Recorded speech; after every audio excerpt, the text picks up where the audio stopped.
ثانوية عامة وكل اللي حواليك فاهمين وانت حاسس ان الانجليزي بالنسبة لك مجرد حفظ وترجمة. الحقيقة ان المشكلة مش فيك، المشكلة ان الاساس من البداية كان ناقص. علشان كده انا قررت اعمل كورس تأسيسي مجاني يبدأ معاك من الصفر خطوة بخطوة. مش هحفظك جرامر وخلاص، انا هخليك تفهم الانجليزي لدرجة انك تعرف تحل بنفسك. ولو التزمت بالكورس ده من اوله لاخره هتدخل السنة الدراسية وانت متقدم عن ناس كتير. هنعمل ايه في الكورس ده؟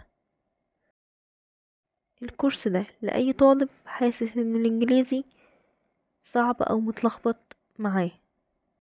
هنبدأ من الصفر وهنشرح كل قاعدة بطريقة بسيطة جدا مع أمثلة كتير وأسئلة من أسئلة امتحانات الثانوية العامة.